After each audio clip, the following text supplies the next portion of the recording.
kulanti wanaagsan saaxiibayaal meel walbaad naga daawanaysaan kusoo dhawaada xogihii ugu dambeeyay haddaba maxaa cusub wararka naga soo gaarayo magaalada Kismaayo ee xarunta ku-meelgaarka maamulka Jubbaland ayaa sheegaya in madaxweyne ku-xigeenkii hore ee Jubbaland Maxamuud Sayid laga celiyay garoonka magaalada Kismaayo xilli uu u safri rabay magaalada Doolow ee gobolka Gado. Maxamuud Sayid iyo Axmed Madoobe ayaa maalmihii ugu dambeysayba khilaaf xooggan uu ka dhaxeeyay sida wararka hoose ay sheegayaan. arrintaasi ayaana lala xidhiidhinayaa in Maxamuud Sayid gabi ahaanba laga hor istaagay safarkii uu ku tagi lahaa magaalada Doolow. maalmihii ugu dambeysayba tan iyo intii isku caanashubka Axmed Madoobe uu bilaabay Maxamuud Sayid iyo Axmed Madoobe iskuma aysan fiicnayn. asbuucyadii ugu dambeysayba xiisadii Jubbaland iyo dowladda federaalkana kama uusan hadlin Maxamuud Sayid, taasi oo gundhig waama sabab u ah khilaafka kala dhaxeeya Axmed Madoobe. waynu dul istaagi doonaa waxyaabaha ay isku khilaafsan yihiin Maxamuud Sayid iyo Axmed Madoobe ee ay isku haystaan iyo sidoo kaleeto cilinta laga celiyay garoonka magaalada Kismaayo, sababaha looga celiyay iyo sidoo kaleeto ujeedada Maxamuud Sayid uu aadayay Doolow ayaa qodobkeena koobaad ku dul istaagi doona haddii aan leeyahay. qodobkeena labaad, Axmed Madoobe warqad buu soo diray oo bulshada Soomaaliyeed uu ku wargelinayay shirweyne ummadda Soomaaliyeed ay uga tashanayso aayaha iyo midnimada iyo dowlad wanaagga iyo wadajirka markaana la iskugu imaanayo magaalada Kismaayo ayuu cilaamiyay. haddaba shirkan maxaa xilligan ku soo beegay? maxay tahay sababta Axmed Madoobe uu dalbaday isaga oo doorashadiisa isku caanashubka haydba bulshada Soomaaliyeed aysan ka midaysnayn, dowladda federaalku ay ka hor imaatay, isku socodkii dowladda federaalka iyo maamul goboleedkii uu xun yahay? muxuu ujeedadiisa u yahay shirkan Axmed Madoobe uu cilaamiyay? suurtagalse ma tahay waqti xaadirkan oo shirkaasi ma qabsoomi doonaa? waa dul istaagi doonaa iyadana arrimaha Axmed Madoobe uga gol leeyahay shirkaasi ee uu ku qarinayo ayaana iftiimin doonaa haddii aan layno. dhanka kaleeto waxaan dul istaagi doonaa khilaafka Jubbaland iyo dowladda federaalka, wararkii ugu dambeeyay iyo sidoo kaleeto hadallada ay dhinacyadu hawada isku mariyeen ciidanka Jubbaland ee sida talantaaliga iskugu dhiibaya kuwa dowladda federaalka, meelaha ay ciidankaasi ka awoodooda ay ka wiiqantay ama sababta u ah in ciidanka Jubbaland ay isku dhiibaan ayaan iyadana iftiimin doonaa haddii aan leeyahay. soo dhawaada, muuqaalka like saara, fogaya meelka tura idin kale insha Allah taala. aynu ku bilownay madaxweyne ku-xigeenkii hore ee Jubbaland Maxamuud Sayid ilaa hadda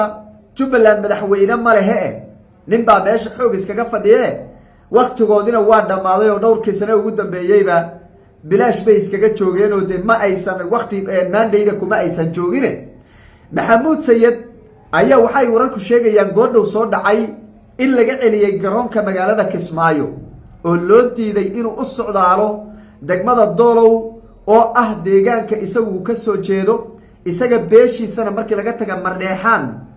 ay degan yihiin. Mareexaan markii laga tago ninkan waa nin Reexasana de meeshii degan yihiin waa la ogyahay de Soomaalidu qabiil bay isku fahamtahay hayla yaabine Doolow jufadiisa degan inuu halka u socdaaluu rabay. ciidamada nabad sugidda ee sida daacadda ugu shaqeeya Axmed Madoobe ee Jubbaland ayaa hor istaagay oo ka diiday in safarkaasi uu u baxo iyadoo cudurdaar loo samaynayo oo markaas loogu cudurdaarayo Doolow dagaal baa ka socda, macallimu waa maqan yahay oo Ethiopia meel u qaadatay,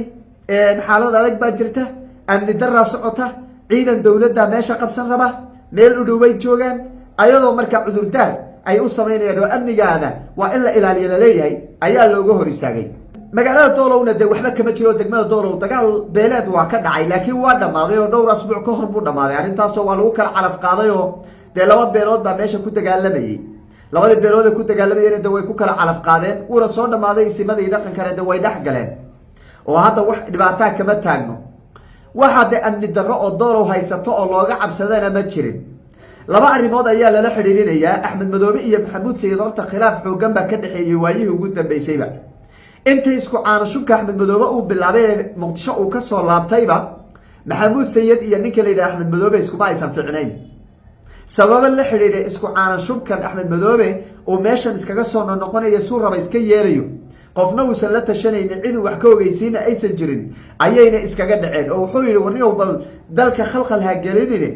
doorasho loo wada dhayahay qaba buu yiri Maxamuud Sayid sida aan xogta ku helayo way. arrinta marka Axmed Madoobe waa u cuntabi weyday, khilaaf xooggan baa ka dhaxeeyay, waana arkayseen oo xataa doorashadiisii iyo qabanqaabadeedii iyo sida ay ku socotayba axmed madoobe unbaa la arkayo warbaahinta hudhudhuq leh ninkan lama arkayninoo mana hadlin khilaafka federaalka iyo jubbalandna wax warqadana kama soo bixin wax hadalana kama soo bixin kama uusan hadlin arrintaa ayaana la xidhiidha khilaafka axmed madoobe iyo isaga ka dhexeeyey oo wuxuu lahaa ha dhooqaysani nin baa dhooqaysane soo reeba buu islahay oo dee wuu soo reebanayay safarkan marka uu tegayo magaalada layaal luuq ayaa looga shakiyey inuu abaabulayo shacabkiisa iyo odayaashiisa dhaqanka iyo dadkiisa kadibna uu rabay inuu la mowqif noqdo dowladda federaalka uu ku dhawaaqo uuna ka hor imaado hanaankan qallafsan ee axmed maxamed islaam magaalada kismaayo uu ka wado iyo isku caanashubkan sharci darrada ee uu doonahayo inuu shacabka jubbaland uu kusii dhibaateeyo 5 sane soo socoto sidaa awgeed baa marka waxaa la yidhi maxamuud sayid yuusuf bixin shaki kaleeta iyadana jiro oo axmed madoobe hadda waa madaxweyne la leeyahay oo isagaa isku caanashubay ku-xigeenna gacan laguma hayo marka waxaa ka cabsi qabaa in karkaarka la wadaariyo nin kale uu soo qabsado ayaa aada iyadana looga shakisan yahay sidaa awgeed baa marka maxamuud sayid khilaafkoodu uu usii xoogeysanaya waynu eegi doonaa waa loo diiday maxamuud sayid inuu u safro magaalada kama bixi kartid baa layidhi wixii kasoo kordho muuqaaladeena dambe ayaan idinkula wadaagi doonaa dhinaca kale axmed madoobe warqad buu soo tuuray mar walba oo arrin ay isku qabtaan dowladda federaalkana wuxuu rabaa bulshada inuu jiheeyo oo jaho kale oo waxba ka jirin uu u diro warqad buu soo tuuro wuxuu yidhi jubbaland waxay ilaaminaysaa shir wadatashi oo ummadda soomaaliyeed oo dhan ay iskugu imaato magaalada kismaayo ayaa la cilaaminaya ha isku imaata buu yidhi axmed madoobe bulshada waxaa weeye reer jubbaland ha isku imaadaan yaa ka soo qaybgelaya shirkaa yaa dabaaladiisa qaadaya yaa uu imaanaya ajandaha u ka leeyahay maxay tahay horta shirkan cid imaanaysa ma jiro intaa isaga u durbaantumaysa ee 50 qof ee kismaayo la joogta intaa unbaa soo camiri doonta arbaa ceebtiisa wuxuu dhihi doonaa shir qaran oo waxa weye ummadda soomaaliyeed oo dhana ayaa kismaayo ku qabtay buu dhihi doonaa waa hadduuba qabsoomaba waa qodobka koowaad oo horta cid u imaanaysa ay ma jirto ajandihiisu shirkaa wuxuu ku duugayaa waa lay doortayoo dowladdii federaalka i diidan dagaal bay igula jirtaa amniga jubbaland bay ka xun tahay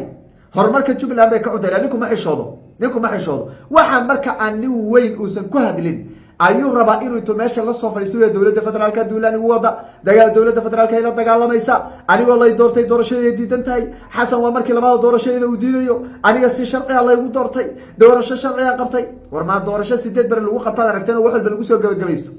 war maa doorasho aan la tartan lahayn baad aragteen war maa doorasho waxaad aragteen hal nin iska qaban qaabsado war maa doorasho waxaad aragteen mucaarad loo diido la yidhahdo dhahne tartamayaashii loo diido la yidhaha soo gelina war ma doorasho waxaad aragteen hal nin uun iska soo istaago war ma doorasho waxaad aragteen hool loo xidho oo la yidhahdo cidaan aniga ahayn lama waxa weye cid la tartamaysaay ma jiro ma doorashaa taa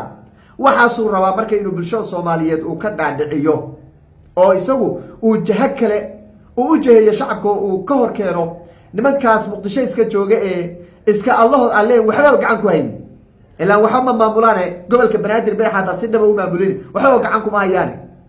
intii talo uu siin lahaay oo la tashan oo dhira war doorasho seen u qabana uu dhihi lahaa ayuu intuu wax afduubtay baa wuxuu rabaa haddana inuu yidhaahdo dowladda ay la dagaashan niman muqdishoba joogo oo waxa weeye iyagiiba waxa weeye dhuunta meel walba lagaga kacay oo meel walba balaayo ku haysato taasi buu marka axmed madoobe uga gol leeyahay shirkaa marka shir ma aha axmed madoobena ummad soomaaliyeed masiirkeed kama hadlayo sharcina kama hadlayo umana hogaansamahayo shirkaana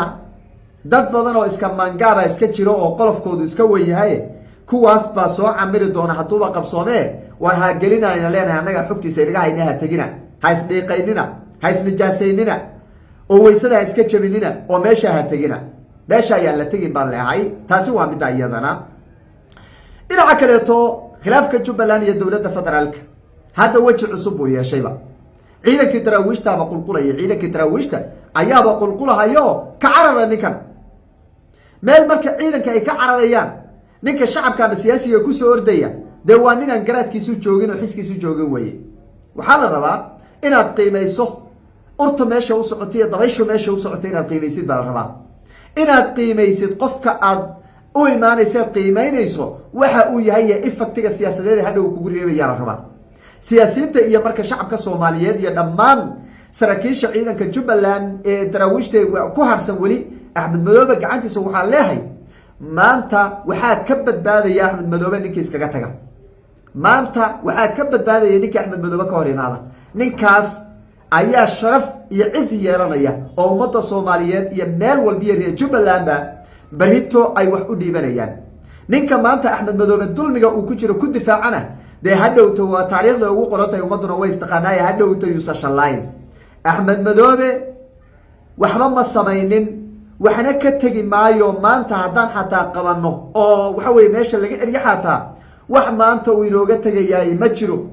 Jubbaland cusub oo dhiig cusub wadataan rabnaa inaan aas-aasne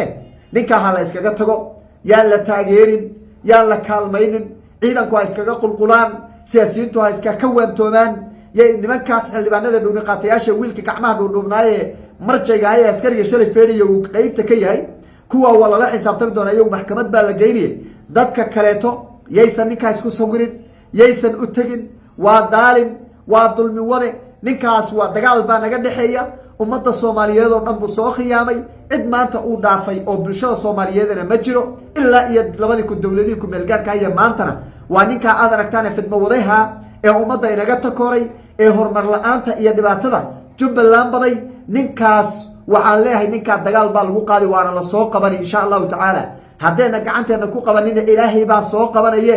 wuuna fashiliyo maanta Ilaahay baa fashilo ciidankii baa ka dareeray ninkaas ninkaas lagu kadsoomin ninka moodaya inuu madaxweyne yahay ninka moodaya Axmed Madoobe hore een taageersanayn in dawladii ka difaacaynayo ma aha maanta waa Axmed Madoobe aan garab lahayn oo dulmigiisa la wada ogaaday oo meel maanta u ciirsanaya aan jirin way marka yaan lagu kadsoomin ninka yaan lagu kadsoomin